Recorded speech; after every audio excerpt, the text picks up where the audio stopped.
Bonjour ou bonsoir chers fidèles téléspectateurs, nous sommes mercredi 16 juin 2021. Bienvenue dans ce journal de la télévision Renaissance dont voici d'abord les principaux titres. Les raisons de la levée des mesures barrières par les autorités burundaises sont à chercher ailleurs. Elles sont loin d'être des mesures scientifiques visant à faire face à la pandémie de Covid-19 qui menace le monde en général, et en particulier un nouveau variant indien qui menace la sous-région. Les spécialistes des situations d'urgence sanitaire s'inquiètent. La place des malades mentaux n'est pas la prison, ils devraient être soignés. C'est le cas d'Emmanuel Nhakiruta, cadre du ministère de l'Agriculture, condamné par le parquet de Gitega d'un emprisonnement de 8 ans alors qu'il a sur lui des papiers médicaux attestant sa déficience mentale. Le défenseur des droits humains burundais alerte. Puis le régime du CNDD-FDD devrait cesser la persécution des enfants parce qu'ils sont à protéger conformément à la loi. Vous aurez le plaidoyer de Mme Marguerite Marangitse à l'occasion de la journée dédiée à l'enfant africain, célébrée depuis 1976 après le massacre des enfants de Soweto en Afrique du Sud lors de l'apartheid. Voilà pour les titres.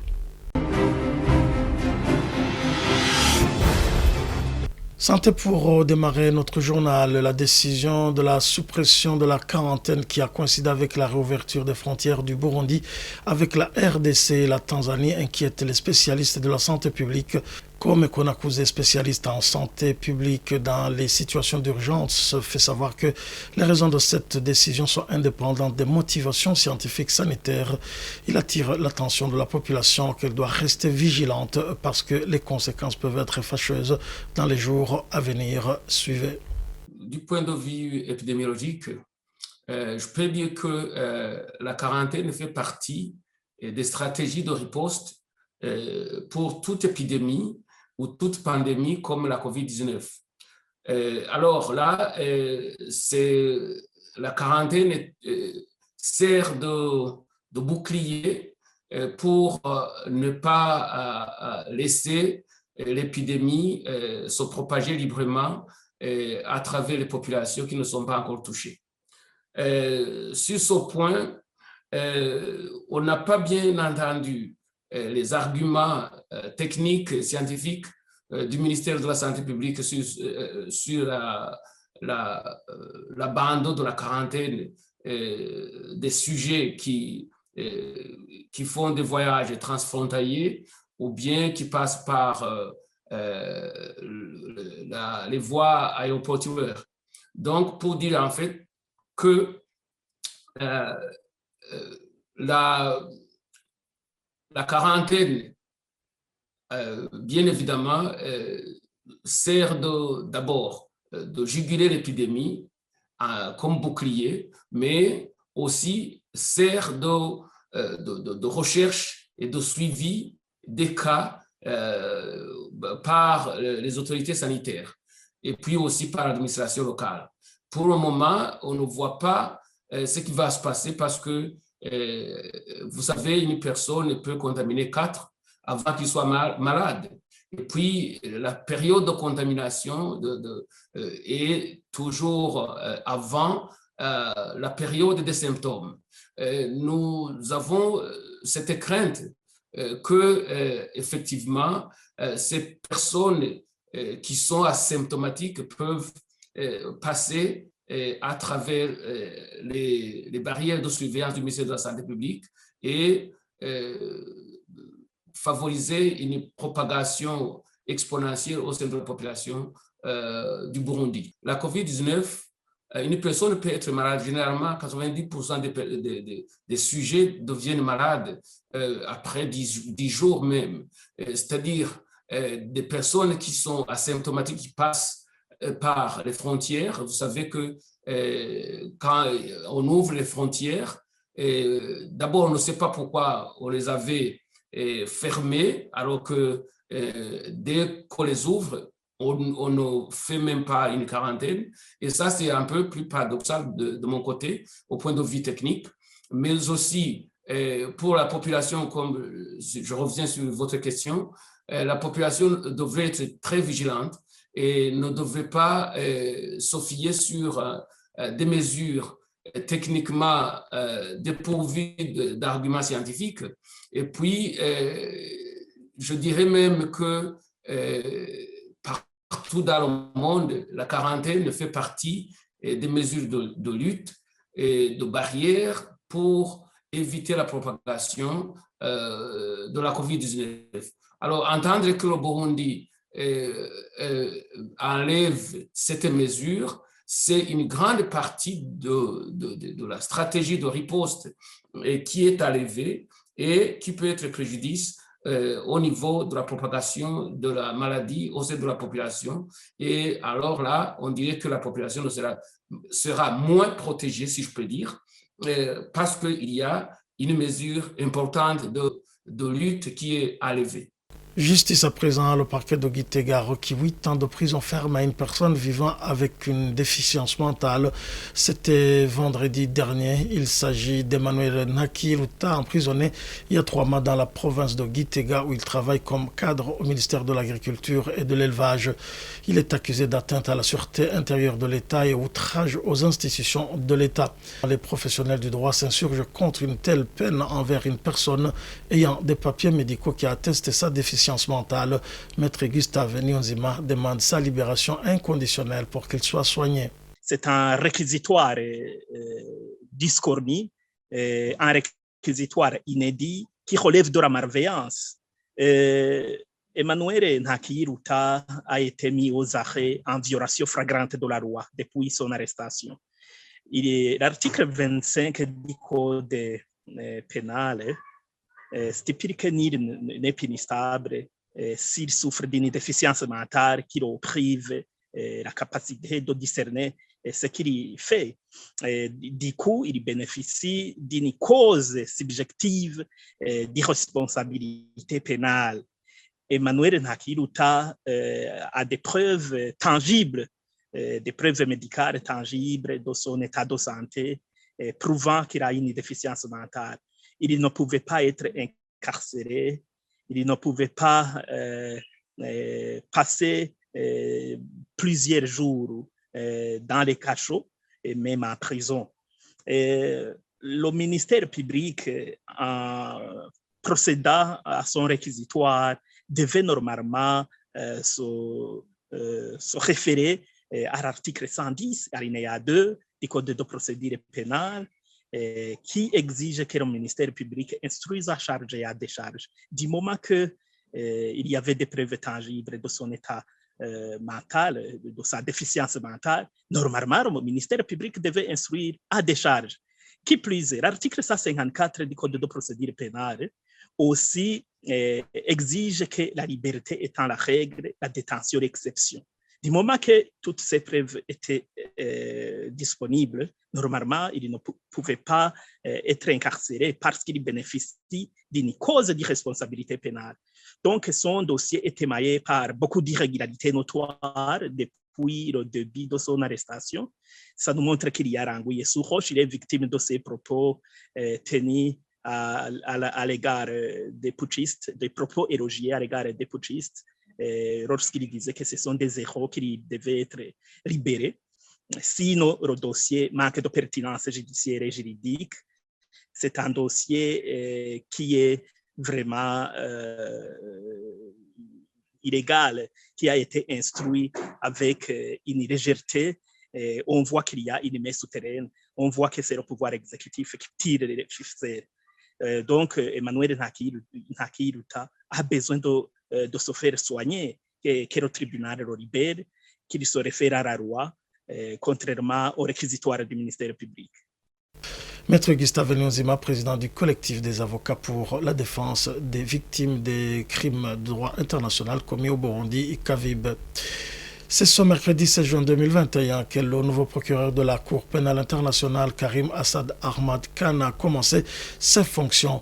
Les avocats burundais des victimes qui ont saisi cette cour se disent confiants qu'il continuera le dossier sur le Burundi. Maître Lambert Nigarula, président de la coalition burundaise pour la Cour pénale internationale, salue le courage du procureur sortant Fatou Bensouda qui a pu commencer les enquêtes sur les crimes commis au Burundi. Il suivait Maître Lambert Nigarula.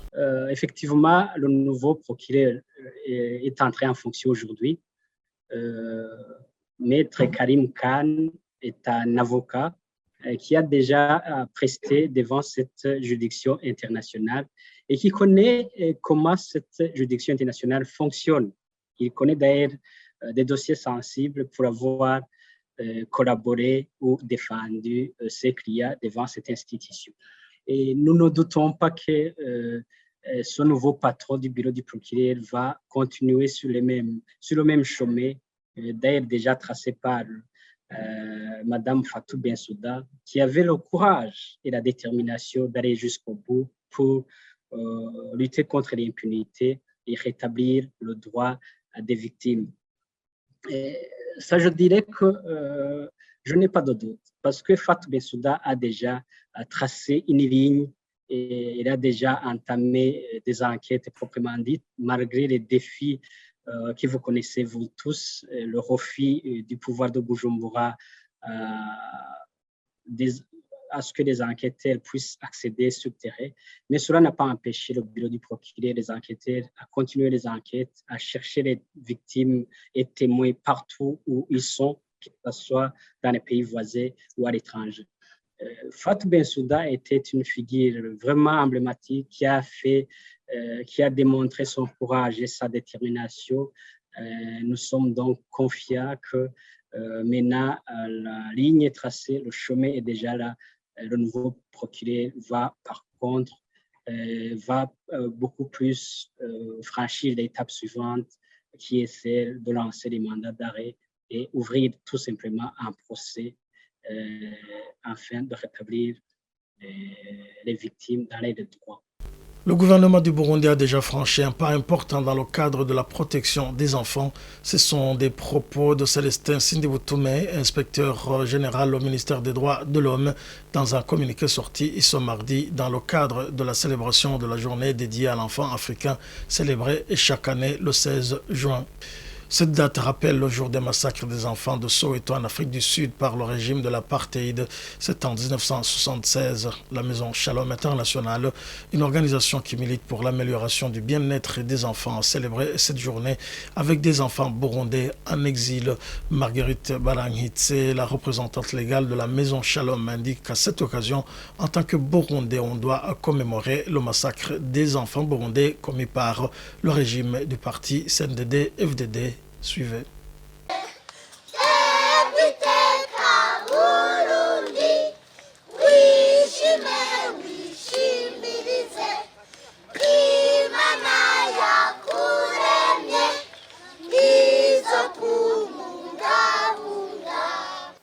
Depuis la naissance de la Maison Shalom, nous avons toujours commémoré ce 16 juin chaque année, même dans des moments les plus durs, parce que c'est le symbole de Soweto, les enfants qui étaient debout et qui ont défié la police de l'apartheid, et que la police a tiré sur ces enfants, et que ça a été un symbole, et que celui qui avait commandité ça, Peterson, est tombé, mais les enfants sont restés debout, et l'Afrique du Sud a pu gagner, et je crois que l'Afrique du Sud a démontré comme un pays de l'arc-en-ciel.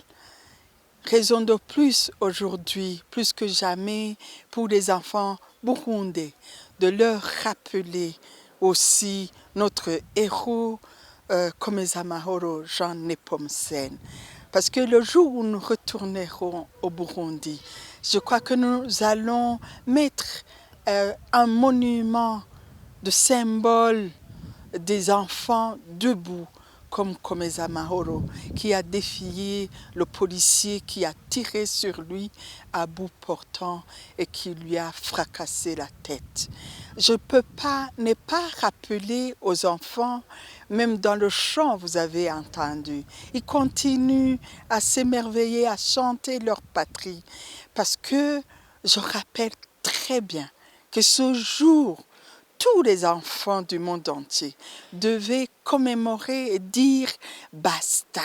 Nous n'allons pas accepter l'apartheid. Nous n'allons pas accepter qu'on anéantisse l'avenir meilleur pour notre monde. Parce que ces enfants, Ces enfants sont le signe d'un monde meilleur, c'est un avenir meilleur, c'est l'espérance du monde meilleur.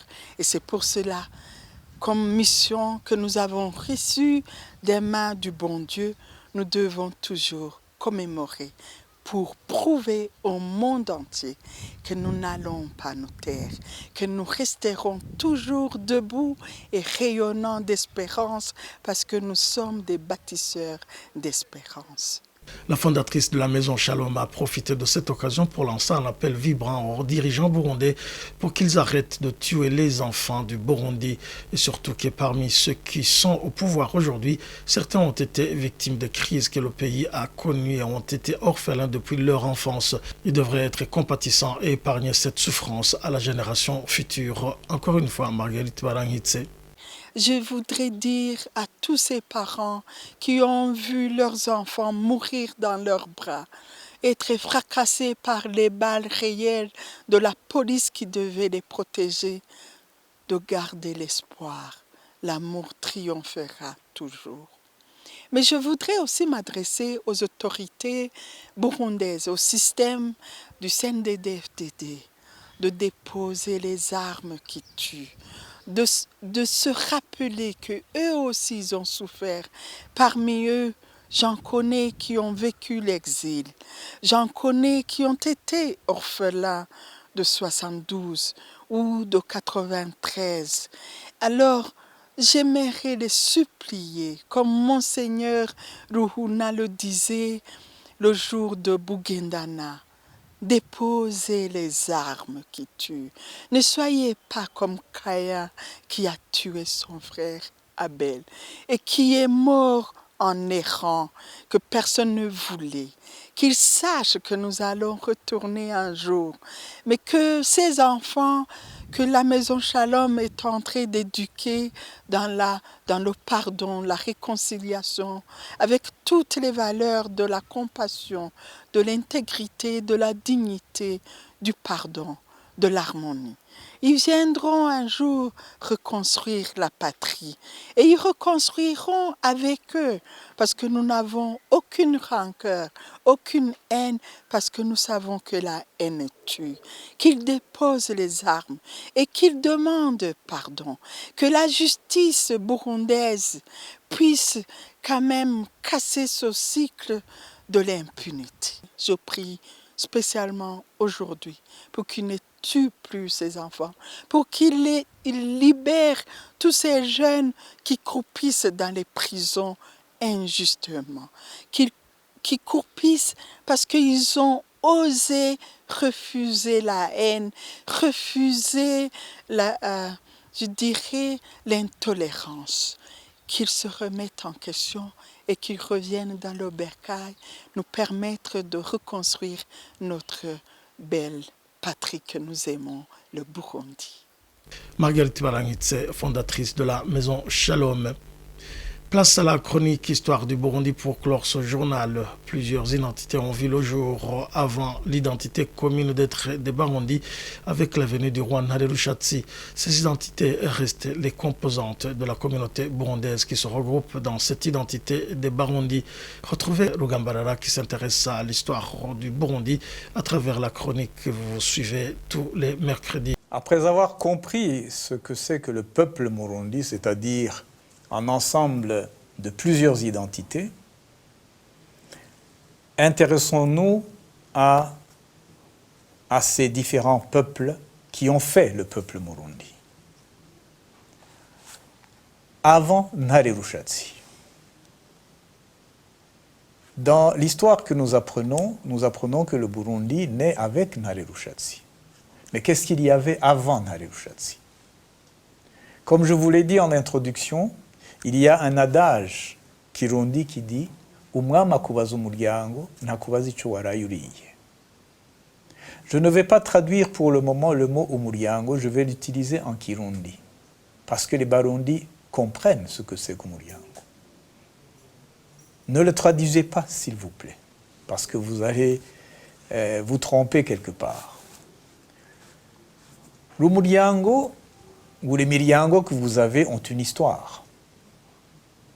Chaque Muryango a sa propre histoire. Et avant l'avènement de Ntare Rushatsi, nous pouvons dire qu'il y avait plusieurs royaumes autour du petit royaume qui va être le noyau principal du Burundi après l'avènement de Ntare Rushatsi. Et ces différents royaumes, je vais en citer quelques-uns. Nous avons le royaume des Vajiji. C'est vers Kigoma, un peu plus loin, et tout au long du lac Tanganyika jusqu'à la plaine de Limbo. Nous avons le Bushubi, nous avons le Buha, nous avons le Buragane, Buyogoma. Tout ça, ce sont des régions de cette époque-là, avant Ntare Rushatsi, et il y avait des gens qui y habitaient. Nous avons le Nyaruguru, le Bungwe, le Karama. Nous avons le Bugesera, le Bugufi, Bushubi, Buhinda, Bushingo. Tous ces royaumes ont formé les Miryango que nous connaissons aujourd'hui. Le Nyaruguru, il y avait 3 grandes familles qui sont les Benengwe, les Banyakarama et les Benengwe. Nous avons au-delà de ces territoires le Gisaka un peu plus loin, qui a formé les Banyagisaka, et d'autres royaumes. Ce sont ces identités qui vont s'intéresser aux problèmes du royaume d'Nsoro et Jabré pour venir y apporter la paix. Avant Ntare Rushatsi, il y avait les Miryango. Eh bien, fidèles téléspectateurs, c'est ici que nous bouclons ce journal et nous vous disons merci de nous avoir suivis. Au revoir.